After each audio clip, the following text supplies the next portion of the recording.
نحمده ونصلي على رسوله الكريم أما بعد فأعوذ بالله من الشيطان الرجيم بسم الله الرحمن الرحيم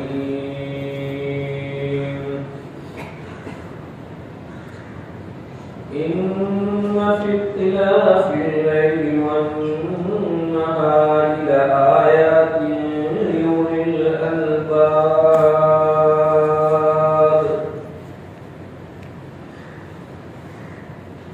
وقال رسول الله صلى الله عليه وسلم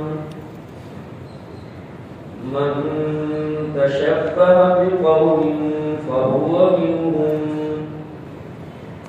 صدق الله مولانا العظيم وصدق رسوله النبي الأمي الكريم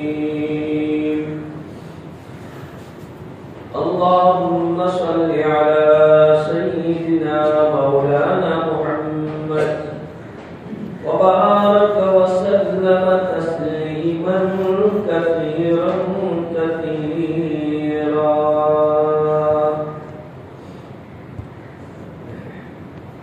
بزرگوں اور بھائیوں، دنیا کے اندر بہت سارے کیلنڈر بنے ہوئے ہیں، اس میں دو کیلنڈر بہت مشہور ہے، ایک عیسوی کیلنڈر اور دوسرا ہجری کیلنڈر۔ ہجری کیلنڈر کی ابتدا جو ہوتی ہے وہ محرم الحرام سے ہوتی ہے اور ذوالحجہ پر اس کا اختتام ہو جاتا ہے، اور عیسوی کیلنڈر کی جو ابتدا ہوتی ہے وہ جنوری سے ہوتی ہے اور دسمبر میں وہ ختم ہو جاتا ہے۔ عیسوی تاریخ کے اعتبار سے 2 دن کے بعد پھر نیا سال شروع ہو رہا ہے۔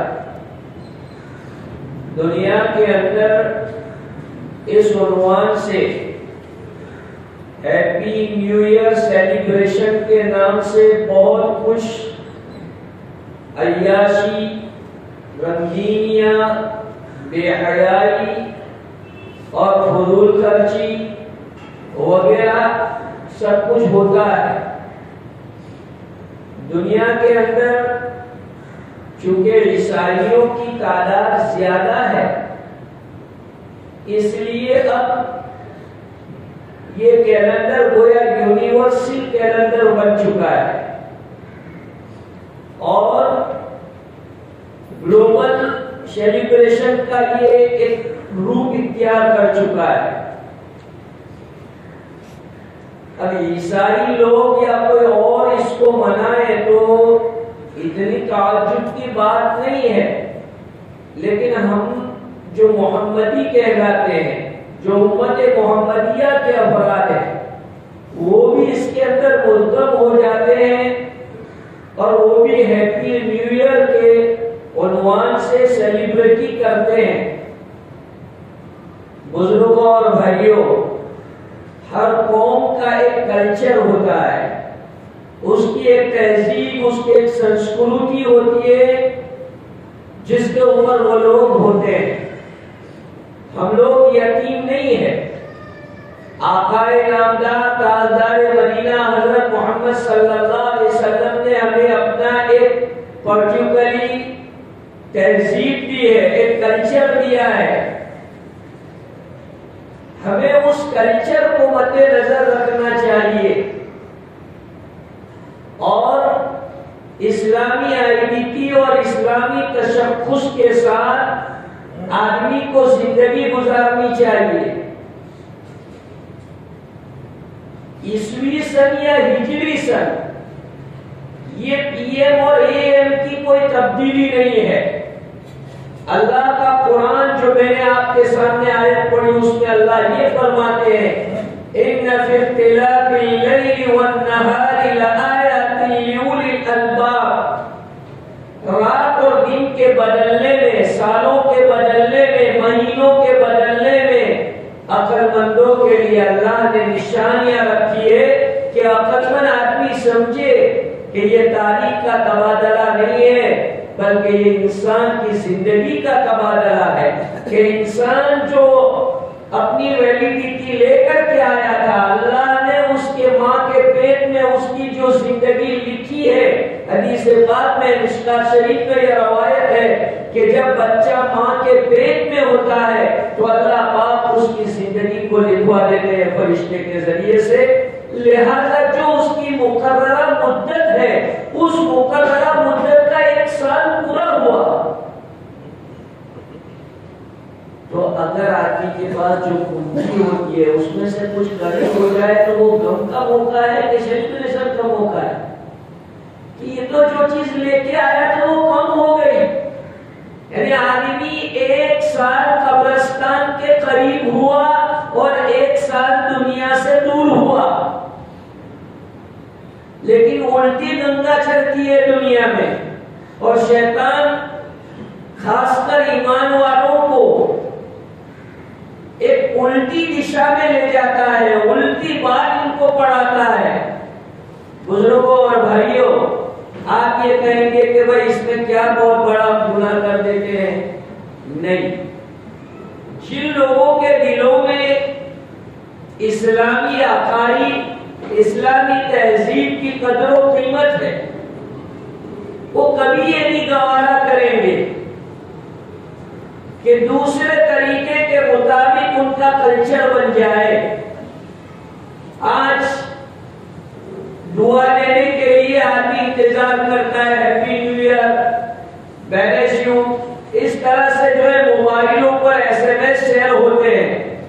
بزرگوں اور بھائیوں، یاد رکھو، اپنے لیے دعا کرنے کے لیے یا دوسرے کو دعا دینے کے لیے نہ شریعت میں کوئی مہینہ طے ہے، نہ کوئی دن طے ہے، نہ کوئی رات طے ہے۔ آدمی 24 گھنٹے اپنے لیے بھی دعا کر سکتا ہے اور دوسرے کو بھی دعا دے سکتا ہے۔ کوئی ویٹ کرنا ضروری نہیں ہے کہ 1 جنوری جب ہوگی یا 31 دسمبر کی جب 12 بجیں گے تو لوگوں کو دعا دی جائے گی۔ دعا دینے کے لیے نہ کوئی بات طے ہے، نہ کوئی دن اور نہ کوئی وقت، بلکہ اللہ پاک نے 24 گھنٹے یہ بنائے ہیں کہ آدمی خود اپنے لیے بھی دعا کرے اور اپنی یونٹی اور اپنی جو قوم ہے اس قوم کو بھی دعائیں دے۔ اس لیے سن عیسوی جو شروع ہو رہا ہے یا سن ہجری جو شروع ہو تو اس کا بیک گراؤنڈ جاننا چاہیے، ان کیلنڈروں کا بیک گراؤنڈ جاننا چاہیے کہ یہ کیلنڈر بنے کیسے ہیں۔ آج مسلمانوں کے لیے ضروری ہے کہ مسلمان اسلامی تاریخ کو فروغ دے، اسلامی تاریخ کو پروموٹ کرے، اسلامی تاریخ کو ڈیولپ کرے، اسلامی کیلنڈر کو ڈیولپ کرے۔ کیوں؟ ہماری ساری عبادتوں کا ڈیپینڈ اسلامی کیلنڈر پر ہے۔ کوئی بھی عبادت ایسی نہیں ہے کہ جس کا جو ہے انگریزی کیلنڈر کے اوپر ڈیپینڈ ہو۔ ہر ہماری عبادت، چاہے نماز ہو، حج ہو، روزہ ہو، قربانی ہو، حتیٰ کہ عورت کی عدت ہو، وہ بھی سب کچھ اس کا ڈیپینڈ اسلامی کیلنڈر کے اوپر ہے۔ تو کتنی اہم بات ہے کہ جس چیز کے اوپر ہماری عبادتوں کی بنیاد ہو وہ ہم کو جو ہے ہمارے یہاں پرچلت ہونی چاہیے، اس کا رواج ہونا چاہیے۔ بزرگوں اور بھائیوں، میں نے آپ کو بتلایا کہ در حقیقت یہ کیلنڈر یونیورسل بن چکا ہے، عیسوی کیلنڈر، اس لیے ہمارے لوگوں کو اتنی اس کی بیک گراؤنڈ اور ہسٹری معلوم نہیں ہوتی۔ باقی در حقیقت یہ جنوری، فروری، مارچ، اپریل، مئی، یہ جو نام ہے وہ دیوی دیوتاؤں کے نام ہے، لیکن چونکہ یہ ایک معلوم نہیں ہے، چل پڑا ہے، اس لیے حضرت عمر رضی اللہ تعالیٰ عنہ نے صحابہ کے مشورے سے ایک اسلامی تاریخ کی بنیاد ڈالی اور سن ہجری سے اسلامی سال شروع ہوا۔ میں منع نہیں کرتا، آپ جو ہے اپنے روٹین میں ان تاریخوں کو استعمال کر سکتے ہیں، مسئلے کے اعتبار سے کوئی ممانعت نہیں ہے، لیکن قوم کی دیکھا دیکھی، آدمی ہیپی نیو ایئر کے ایس ایم ایس یا اس عنوان سے سیلیبریٹی، یہ اسلام میں اس کی گنجائش نہیں ہے۔ حضرت رسول پاک صلی اللہ علیہ وسلم نے ارشاد فرمایا، من تشبہ بقوم فہو منہم، جو کسی قوم کے ساتھ مشابہت اختیار کرتا ہے تو اللہ پاک قیامت کے دن اس آدمی کو یا اس عورت کو اس قوم کے ساتھ اٹھائے گا جس قوم کا کلچر اسے بہت زیادہ پسند تھا، جس قوم کے کلچر کو وہ دل سے مانتا تھا کہ یہ کلچر تو یہ ہے۔ آج ہماری تہذیب کیا ہے، ہمارا کلچر کیا ہے، اسلامی تمدن کیا ہے، اسلامی معاشرت کیا ہے، آج ہم نے اس کو ختم کر دیا۔ بزرگوں اور بھائیوں، دیکھو کوئی بھی قوم دو چیزوں سے باقی رہتی ہے ورنہ اس کے آئیڈینٹی مٹ جاتی ہے۔ ایک اس کی لینگویج اور دوسرا ہے اس کا کلچر۔ لینگویج اور کلچر بدل گیا تو وہ قوم مل گئی۔ اس لیے ہمارے جو فورینر بھائی ہیں ان کو میں مذاق مستی میں بھی کہتا ہوں کہ بھلے کوئی آپ آفیسوں میں باہر جو ہے انگریزی بولے ٹھیک ہے، کوئی مسئلہ نہیں، لیکن کم از کم آپ اپنے گھر کے اندر اپنی لینگویج بولے تاکہ آپ کے جنریشن کو معلوم ہو کہ ہماری کمیونٹی کون سی ہے اور ہم کہاں سے تعلق رکھنے والے ہیں۔ آپ اپنے گھر کے اندر جو ہے اپنی لینگویج استعمال کریں تاکہ آپ کی آئیڈینٹی، آپ کا تشخص باقی رہے۔ اسلامی جو ہے اسلامی لباس، اسلامی شعار اور اسلامی تہذیب یہ ہمارے سامنے ہونا چاہیے۔ بزرگوں اور بھائیوں، اس سے کوئی مطلب نہیں تھا دنیا میں سیلیبریٹیاں تو کوئی کم نہیں ہوتی، روزانہ ہوتی ہے۔ ہمیں جو غم اور افسوس ہو رہا ہے وہ اس لیے ہو رہا ہے کہ ایک پیغمبر کے نام پر یہ سب کچھ ہو رہا ہے۔ حضرت عیسیٰ علیہ السلام اللہ کے برگزیدہ بندے، ذرا ان کی لائف ہسٹری پڑھیں۔ عیسوی سن آتے ہوئے آدمی کو حضرت عیسیٰ کی لائف ہسٹری جاننی چاہیے کہ حضرت عیسیٰ کون تھے اور انہوں نے اپنی زندگی کیسی گزاری اور آنے کے بعد پھر کیسے گزاریں گے۔ حضرت عیسیٰ دوبارہ دنیا میں آئیں گے تو ان کے اندر کیا اسپیشلی تھی کہ اللہ پاک نے ان کو زندہ آسمانوں پر اٹھا لیا اور پھر قیامت سے پہلے دوبارہ جو ہے اس دنیا میں آئیں گے حضرت عیسیٰ علیہ السلام، اور پھر حضرت عیسیٰ علیہ السلام حضرت محمد صلی اللہ علیہ وسلم کے کلچر کے مطابق، آپ کی شریعت کے مطابق پوری زندگی گزار کر لوگوں کو بتائیں گے کہ دیکھو محمد صلی اللہ علیہ وسلم ہی آئیڈیل ہے سب کے لیے، میں بھی خود محمد صلی اللہ علیہ وسلم کو فالو کرتا ہوں، ان کی شریعت کو فالو کرتا ہوں۔ آپ اندازہ لگائیں ہماری شریعت کی قیمت کا کہ یہ کتنی قیمتی شریعت ہے کہ ایک پیغمبر وقت کا جو نبی تھا اس نبی کو بھی اس دنیا میں آنے کے بعد چارہ کار نہیں ہے کہ وہ محمد عربی کی شریعت کا فالو کرے۔ بہت بڑی بات ہے۔ تو اس لیے حضرت عیسیٰ علیہ السلام کی لائف کو پہچانا جائے کہ حضرت عیسیٰ علیہ السلام اس دنیا میں آئے، انہوں نے کیسی سادگی والی زندگی گزاری۔ تواریخ نگاروں نے لکھا ہے کہ حضرت عیسیٰ کا کوئی ذاتی مکان بھی نہیں تھا، ذاتی مکان بھی نہیں تھا ان کا، سادے کپڑوں میں جنگلوں میں گھومتے رہتے تھے۔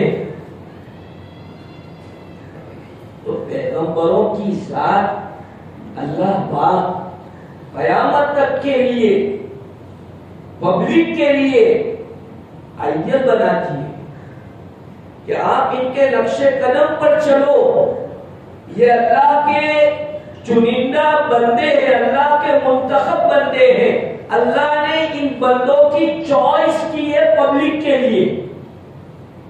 پیغمبر کون ہوتا ہے؟ پیغمبر وقت اللہ کی چوائس ہوتی ہے، انسانوں میں سے ہی ہوتے ہیں لیکن اللہ پاک ان کی چوائس کرتے ہیں اور ان کو پبلک کے لیے آئیڈیل بناتے ہیں، ان کے لائف کو آئیڈیل بناتے ہیں۔ بزرگوں اور بھائیوں، آج عیسائی کلچر، گلوبل کلچر پروموٹ ہو رہا ہے اور ہم کو اس کا احساس نہیں ہوتا کہ دوسرا کلچر کیا چیز رکھتا ہے اپنے اندر۔ حضرات صحابہ کرام رضی اللہ عنہم اجمعین کی حالت دیکھیے کہ وہ دوسری قوم کا کلچر اختیار کرنے کے لیے تیار نہیں ہوتے تھے، دنیا کے کسی علاقے میں چلے جائیں۔ ساری کائنات اور پوری دنیا اللہ کی ہے، کسی دیش میں جانا گناہ نہیں ہے، آدمی کسی بھی دیش میں جا سکتا ہے، کما سکتا ہے، رولز کے مطابق رہ سکتا ہے، کوئی مسئلہ نہیں ہے، لیکن کلچر تو اپنا ہی باقی رکھنا چاہیے۔ آپ آسٹریلیا چلے جاؤ، کینیڈا چلے جاؤ، امریکہ چلے جاؤ، افریقہ چلے جاؤ، آپ دنیا کے کسی بھی خطے میں چلے جاؤ جہاں اللہ نے آپ کے بال بچوں کی روزی رکھی ہو، کوئی مسئلہ نہیں ہے۔ مسئلہ ہے اپنی آئیڈینٹی کے ساتھ رہنا، اپنے کلچر کے ساتھ رہنا، اپنے دین کے ساتھ رہنا، یہ اصل مسئلہ آتا ہے۔ اس کمیونٹی میں جا کر آپ اپنے آپ کو اس کے اندر ایسا مکس کر دو کہ آپ کی پہچان مشکل ہو جائے، یہ بڑی بات ہے۔ آپ رہیے شوق سے، فورن میں رہیے، کینیڈا میں رہیے، امریکہ میں رہیے، اپنی اولاد کو رکھیے، کوئی مسئلہ نہیں ہے، لیکن اولاد کو یہ سکھانا چاہیے، سب کو یہ سکھانا چاہیے کہ ہم مسلمان ہیں، ہم اللہ کے بندے ہیں، حضرت محمد صلی اللہ علیہ وسلم کے امتی ہیں، ہمارا اپنا کنٹریبیوشن ہے جو اللہ نے مجھے اور آپ کو دیا ہے۔ ہم کسی غیر کے بنائے ہوئے قانون کے محتاج نہیں ہیں۔ اللہ رسول صلی اللہ علیہ وسلم نے ہم کو دنیا میں کنٹریبیوشن دے کے بھیجا ہے، قرآن اور حدیث۔ یہ کیا ہے؟ یہ لائف بک ہے، گائیڈ لائن ہے، کنٹریبیوشن ہے۔ ہمارا ہر مسئلہ قرآن اور حدیث میں ہے۔ کوئی بھی فیلڈ میں آپ ہوتے ہیں تو ضرورت ہے کہ جیسے ہم دنیاوی معاملے میں اس کے ماہر کے پاس جاتے ہیں، مثلا آپ کو ڈاکٹری لائن کا کام ہے تو ڈاکٹری لائن میں جو ایکسپرٹ ہوتا ہے اس ایکسپرٹ کے پاس جا کر کے آپ اس کا سجیشن لیتے ہیں اور اس کے پاس جو ہے اپنا کام کراتے ہیں۔ آپ کو کنسٹرکشن کا کام ہے تو اس کے ایکسپرٹ کے پاس جاتے ہیں، اس کا سجیشن لیتے ہیں، اس کی گائیڈ لائن میں آپ چلتے ہیں۔ دنیا کا کوئی کام ایسا نہیں ہے کہ جو اس کے ایکسپرٹ کے بغیر آدمی کر رہا ہو۔ تو کیا نعوذ باللہ شریعت اتنی گئی گزری ہے کہ اس میں ایکسپرٹ کی ضرورت ہی نہیں ہے اور جو من میں آئے کر لو روٹین کے مطابق، اور جو فارمولیٹی ہے وہ فارمولیٹی کے مطابق کر لو نہ۔ جب ہم دنیاوی معاملے میں ان کے ایکسپرٹ کے محتاج بنتے ہیں تو دینی معاملے میں تو اور زیادہ آدمی کو جو ہے حساس رہنا چاہیے،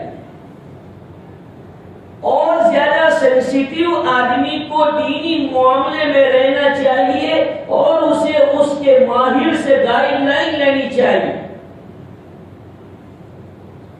بزرگوں اور بھائیوں، میرے اور آپ کے نبی آقائے نامدار تاجدار مدینہ حضرت محمد صلی اللہ علیہ وسلم نے مجھے اور آپ کو یہ تعلیم دی ہے کہ دنیا تمہیں ختم کرنے کے لیے نئے فیصلے اور پلاننگ کرے گی۔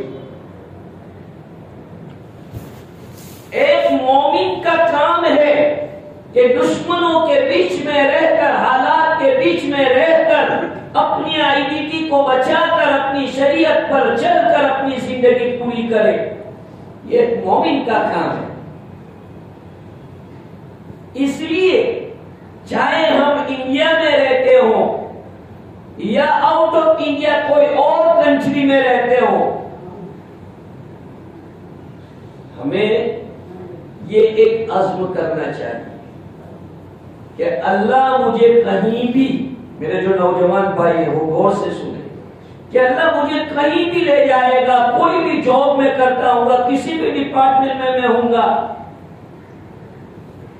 میں اسلامک کلچر کے مطابق، اسلامک رولز کے مطابق اپنا جاب کروں گا، اپنی ڈیوٹی کروں گا، اپنا کاروبار کروں گا۔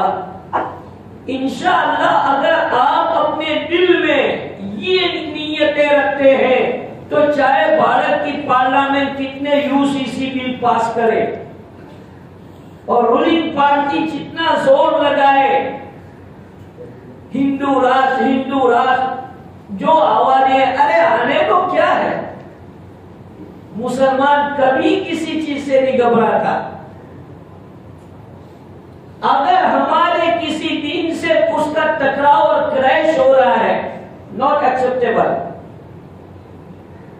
اور اگر ہمارے دین سے، عقیدے سے اس کا کوئی ٹکراؤ نہیں ہے تو ہم کو کیا ہے، آپ کی کلچر ہے، آپ کی جو ہے بنائی تہذیب ہے، آپ کو مبارک۔ UCC یونیفارم سول کوڈ آج میڈیا میں بہت ہائی لائٹ ہو رہا ہے اور مسلمان بھی گھبرا رہا ہے، یونیفارم سول کوڈ آ رہا ہے، یونیفارم سول کوڈ۔ ارے بھائی کل پاس ہوتا ہو تو آج پاس ہو جائے، ہم کو کیا ہے؟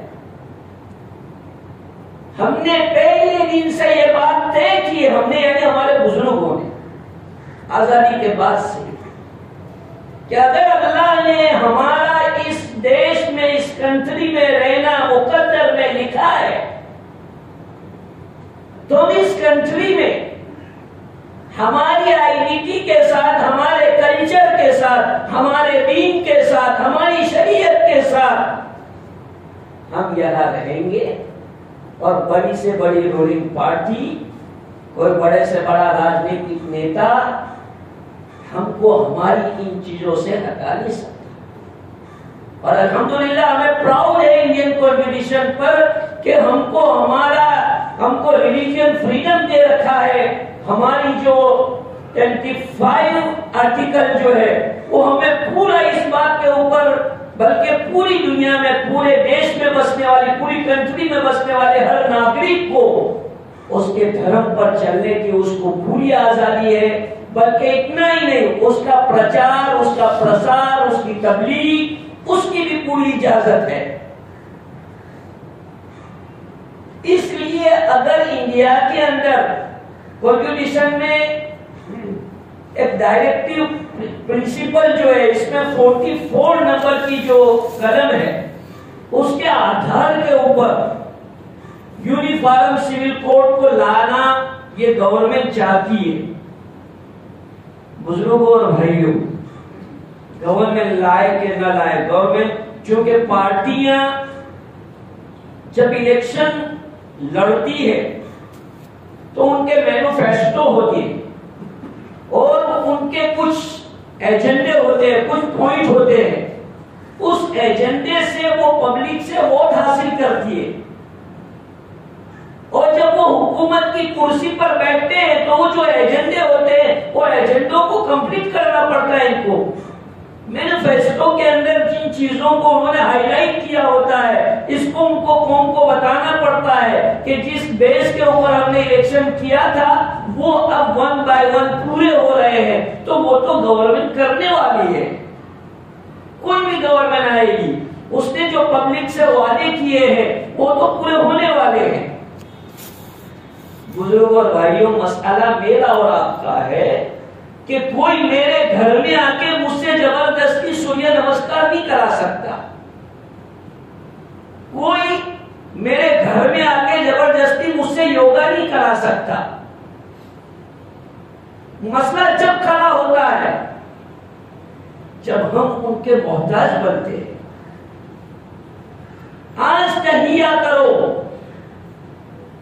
اللہ اللہ کے گھر میں بیٹھ کے. اور الحمدللہ میں جہاں بیان میں جا رہا ہوں ہر جگہ یہ بات میں نے کہنے کی نیت کی ہے, آپ سے بھی نیت کرا رہا ہوں, بلکہ آپ اپنے جتنا جہاں تک آپ کا کانٹیکٹ اور دائرہ ہے نیت کرو آج سے کہ انشاءاللہ العزیز نہ کیس کریں گے نہ کیس لڑیں گے, کسی کے خلاف ہم کورٹ میں نہیں جائیں گے, ہم اپنے مسائل خود حل کریں گے. حل کرو. ہر بستی میں دیندار لوگ ہوتے ہیں. ہماری پٹیل لینگویج میں اس کو بولتے تھے بھونجگیڑیا. پٹیل جو ہے ان کی لینگویج میں کہتے تھے بھونجگیڑیا. یعنی ہر گاؤں میں ہر بستی میں کچھ لوگ ایسے ہوتے ہیں کہ جن کے پاس اپنی پرابلم لے کے جاؤ تو اس کا سولوشن لاتے. مثلا اللہ نہ کرے کسی کی لڑکی کا مسئلہ ہے تو 10 گاؤں کے جاننے والے 5-10 آدمی بیٹھتے ہیں اور وہ اس کا سولوشن لاتے ہیں. وہ لڑکے کو لڑکے کے ماں باپ کو پوچھتے ہیں بھائی کیا پرابلم ہے, کیا ہے, تو اس کا سولوشن لانے کی کوشش کرتے ہیں. کیوں کورٹ میں جائیں ہم؟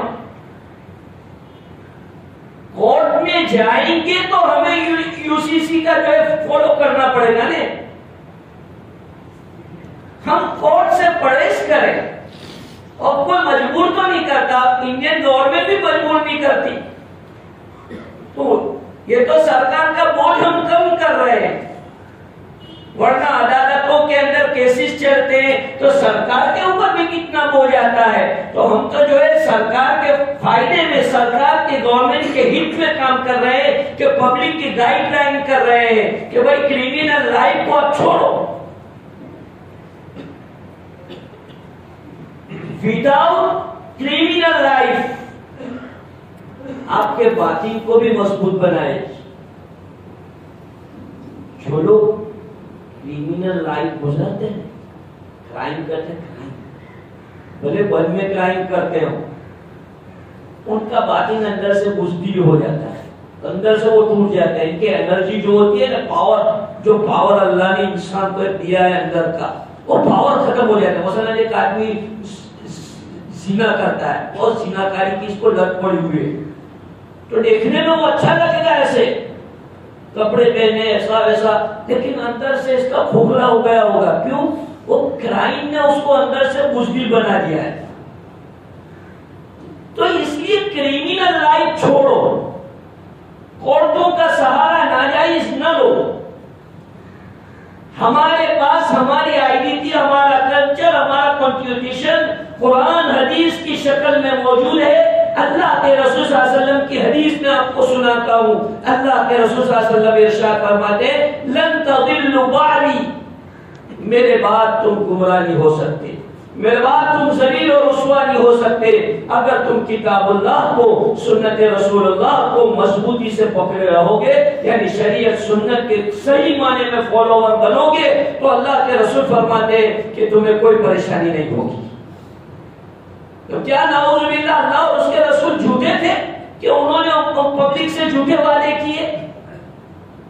اللہ کی پناہ, یہ تو سمجھانے کے لیے اس طرح کے الفاظ بولنے پڑتے, ورنہ جو ہے در حقیقت بات یہ ہے کہ میرے اور آپ کے آقا حضرت محمد صلی اللہ علیہ وسلم نے جو زبان سے باتیں کہی ہے اور امت کو جو پرومس کیے ہیں وہ ہر بہر صحیح ہے اور انشاءاللہ پورے ہوتے رہیں گے. آپ فکر نہ کریں, آپ اس انڈیا کے اندر رہنا چاہتے ہیں, رہیں, شوق سے رہیں. کوئی طاقت, کوئی گورنمنٹ, کوئی پارٹی آپ کو اس ملک سے نہیں نکال سکتی, وہ گارنٹی میری ہے آپ کو. آپ صرف ارادہ کریں, نیت کریں کہ ہم اسلام پر جمیں گے, اسلام پر رہیں گے, اسلامی احکام کو گلے سے لگائیں گے. یہ نیت کے ساتھ انشاءاللہ رہو. کوئی بھی بل پاس ہونے دو, آپ گھبراؤ مت. میں تو کہتا ہوں کہ اے سے لے کر کے زید تک کے جتنے الفابیٹ ہیں اتنے سارے مل کے جو بل پاس کر لو. کتنے بل پاس کرو گے کرو. بزرگوں اور بھائیوں, اچھی زندگی گزارو, حلال روزی کماؤ, فرائض اور احکام پر عمل کرو, گناہوں سے اپنے آپ کو بچاؤ. انشاءاللہ میں وعدہ کرتا ہوں, آپ کو پرومس کرتا ہوں جو میں آپ کو گائیڈ لائن کر رہا ہوں اس طرح آپ زندگی گزار کے بتاؤ. زیادہ نہیں 1 سال کا موقع دیتا ہوں. 1 سال آپ وداؤٹ کرائم لائف گزارو. فرائض کا اہتمام کرو, گناہوں کو چھوڑ دو, شریعت کا ادب اور احترام کرو. قسم خدا کہ آپ اپنے اندر ایک انقلاب دیکھیں گے, اپنی لائف میں ایک انقلاب دیکھیں گے اور تمہیں کوئی رکاوٹ نہیں آئے گی. ساری رکاوٹیں دھیرے دھیرے دور ہو جائے گی. اس لیے کہ آخرکار ہر چیز کی لگام کس کے پاس ہے؟ اللہ کے پاس ہے. ہر چیز کی لگام اللہ کے پاس ہے. وہیں سے جو ہے وہ لگام چھٹتی ہے اور وہیں سے سارے فیصلے ہوتے ہیں. اس لیے بزرگوں اور بھائیوں گھبرانے کی ضرورت نہیں ہے. مسلمان کبھی ڈرتا نہیں ہے. مسلمان کے ڈی این اے میں ڈر اور خوف نہیں ہے. اور غور سے سنو, جو مسلمان ڈرتا ہو, خوف رکھتا ہو, اس کو اس کا ڈی این اے ٹیسٹ کرنا چاہیے. بزرگوں اور بھائیوں, ہم نہ کسی کو آتنکواد بناتے, نہ اسلامی تعلیم کے اندر ٹیررزم کی کوئی چیز ہے. ہم کہتے ہیں فنڈامنٹل رائٹ ہر ناگرک کو ملے ہوئے ہیں. آپ اپنے فنڈامنٹل رائٹ کو پہچانیں اور ہر مسلم نوجوان انڈین کانسٹیٹیوشن کو سمجھے کہ انڈین کانسٹیٹیوشن نے ہم کو کیا کیا اختیارات دیے ہیں. باتیں لمبی ہے لیکن چونکہ بات چل رہی ہے اس کلچر کے اوپر کہ نیا سال شروع ہو رہا ہے, یہ نیا سال کیا ہے, تو یہ ہم دوسری قوموں کے کلچروں میں آ گئے, تہذیبوں میں ہم گم ہو گئے. اس لیے اب یہ گورنمنٹ اس طرح کے حرکتیں لا رہی ہے, لیکن اس سے گھبرانا نہیں چاہیے.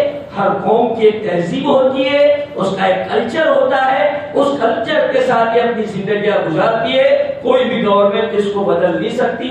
اللہ مجھے اور آپ کو عمل کی توفیق عطا فرمائے. وآخر دعوانا الحمدللہ.